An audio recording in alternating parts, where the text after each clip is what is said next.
Hello दोस्तों, स्वागत है आपका आपके अपने YouTube चैनल दिसार जीकेजीएस क्लासेस में। दोस्तों, आप सब लोग कैसे हैं? उम्मीद करते हैं आप सब लोग अच्छे होंगे, स्वस्थ होंगे, मस्त होंगे और अपनी तैयारी बेहतरीन तरीके से आप सभी कर रहे होंगे। दोस्तों, जैसा कि आपको पता है, हम आरआरबी ग्रुप डी 2025 के लिए यूथ बुक का सॉल्यूशन आपको करवा रहे हैं, जिसमें दोस्तों आज हम आपको करवाने वाले हैं चाल और वेग के जितने भी क्वेश्चन इस बुक में दिए गए हैं वे सारे क्वेश्चन।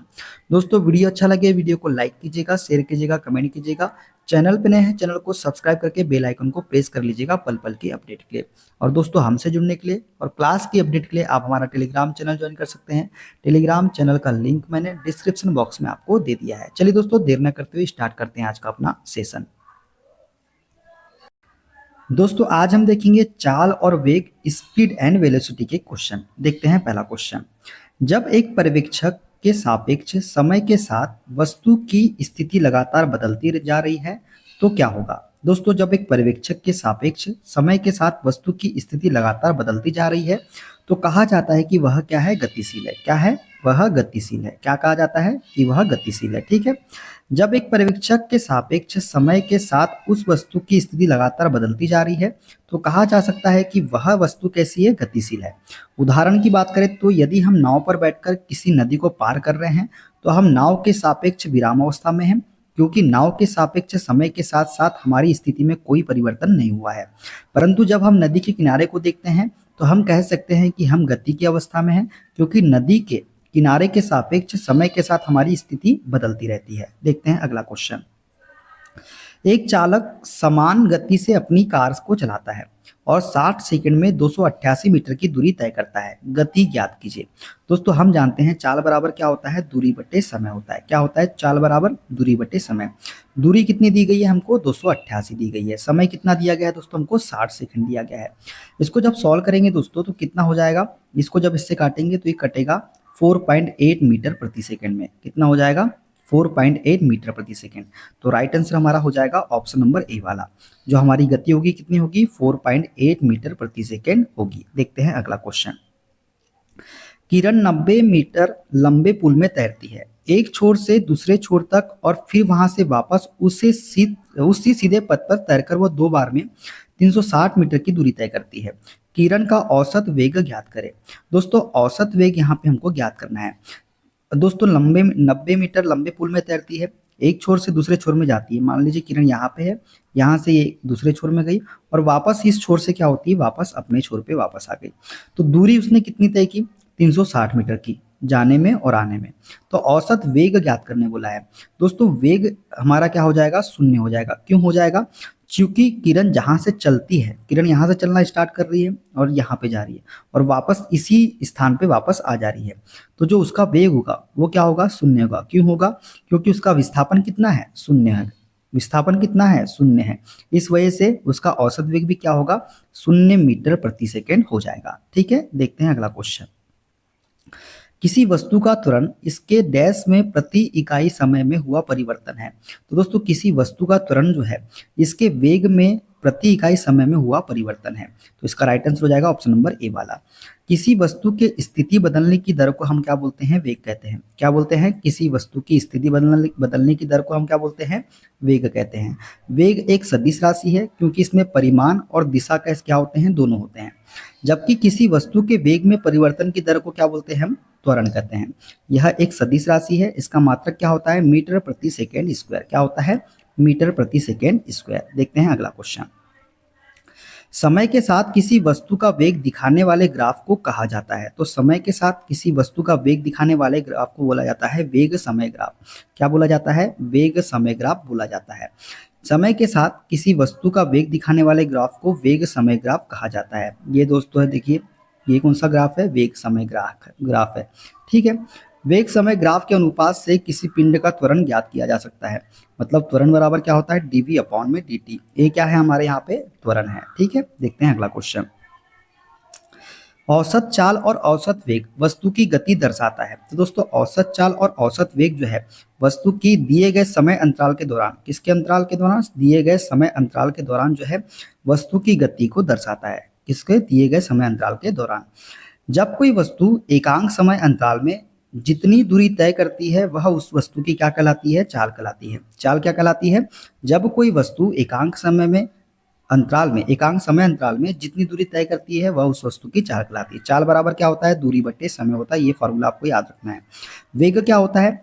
कोई वस्तु एकांक समयांतराल में जितनी विस्थापित होती है उसे उस वस्तु का वेग या वेलोसिटी हम कहते हैं। अर्थात वेग बराबर क्या होता है? विस्थापन बटे समयांतराल। क्या होता है? विस्थापन बटे समयांतराल होता है वेग बराबर। ये भी आपको याद रखना है। ठीक है। चाल और वेग की परिभाषा से स्पष्ट है कि औसत चाल और औसत वेग दिए गए समय अंतराल के दौरान उस वस्तु की गति को दर्शाते हैं। ठीक है। देखते हैं अगला क्वेश्चन। एक भीड़ भाड़ वाली सड़क पर एक बस की गति डैश गति का एक उदाहरण है। तो एक भीड़ भाड़ वाली सड़क पर एक बस की गति जो है ये असमान गति का उदाहरण है। असमान गति का उदाहरण है।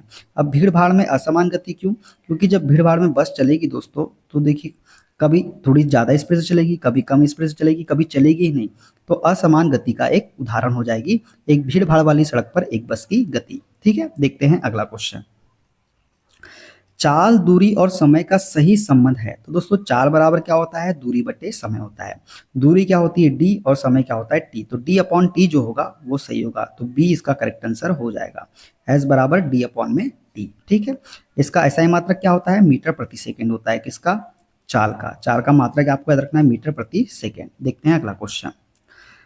तात्कालिक वेग और औसत वेग तब बराबर होते हैं जब वस्तु डैश होती है।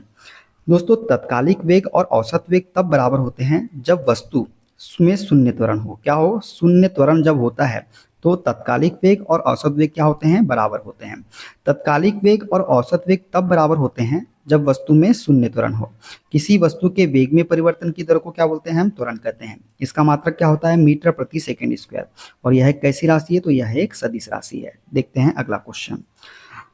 विस्थापन के परिवर्तन की दर को डैश कहा जाता है। तो विस्थापन के परिवर्तन की दर को क्या कहा जाता है? तो वेग कहा जाता है। क्या कहा जाता है? वेग कहा जाता है। विस्थापन के परिवर्तन की दर को वेग कहा जाता है। इसका ऐसा ही मात्रक क्या होता है? मीटर प्रति सेकेंड। विमा क्या होती है? LT-1। यह एक कैसी राशि है? तो सदिश राशि है। ठीक है। देखते हैं अगला क्वेश्चन। विस्थापन की परिवर्तन दर को डैश कहा जाता है। तो विस्थापन की परिवर्तन की दर को हम वेग कहते हैं। क्या बोलते हैं? वेग बोलते हैं विस्थापन परिवर्तन की दर को। देखते हैं अगला क्वेश्चन। यदि कोई वस्तु समान समय अंतराल में असमान दूरी तय करती है तो इसे एक डैश में कहा जाता है। दोस्तों यदि कोई वस्तु समान समय अंतराल में असमान दूरी तय करती है तो इसे असमान गति कहा जाता है। क्या कहा जाता है? असमान गति कहा जाता है। जब कोई वस्तु समान समय अंतराल में समान दूरी नहीं करती तो इस गति को असमान गति कहा जाता है। असमान गति का दूरी समय ग्राफ एक वक्र रेखा होता है। जो असमान दूरी का समय ग्राफ होता है दोस्तों कैसा होता है? तो एक वक्र रेखा होता है। कैसा होता है? वक्र रेखा। देखते हैं अगला क्वेश्चन। किसी निर्दिष्ट दिशा में किसी वस्तु की गति को कहा जाता है। तो किसी निर्दिष्ट दिशा में किसी वस्तु की गति को जो है वेग कहा जाता है। क्या कहा जाता है? वेग कहा जाता है। गति करती हुई जब कोई वस्तु इकाई समय में किसी निश्चित दिशा में जितनी दूरी तय करती है उसे उस वस्तु का वेग हम कहते हैं। वेग कैसी राशि है? तो वेग एक सदिश राशि है जिसका मात्रक मीटर प्रति सेकेंड होता है। वेग धनात्मक, ऋणात्मक अथवा शून्य हो सकता है। ठीक है। वेग क्या हो सकता है? धनात्मक, ऋणात्मक तथा शून्य। देखते हैं अगला क्वेश्चन। निम्न में से कौन सी मात्रा चाल के साथ इसकी गति निर्दिष्ट करती है? तो इसमें कौन सी मात्रा है जो चाल के साथ इसकी गति निर्दिष्ट करती है? तो वेग जो है दोस्तों, वेग जो है चाल के साथ इसकी गति निर्दिष्ट करती है। भौतिक मात्रा वेग चाल के साथ किसी वस्तु की गति को भी निर्दिष्ट करती है। गतिशील वस्तु के विस्थापन की दर अर्थात 1 सेकेंड में हुए विस्थापन को उस वस्तु का हम क्या बोलते हैं? सब वेग बोलते हैं। वेग कैसी राशि है? तो सदिश राशि है। इसका ऐसा ही मात्रक मीटर प्रति सेकेंड होता है। देखते हैं अगला क्वेश्चन। एक निश्चित दिशा में बढ़ रही वस्तु की गति को वैज्ञानिक शब्दावली में किस पद के रूप में जाना जाता है?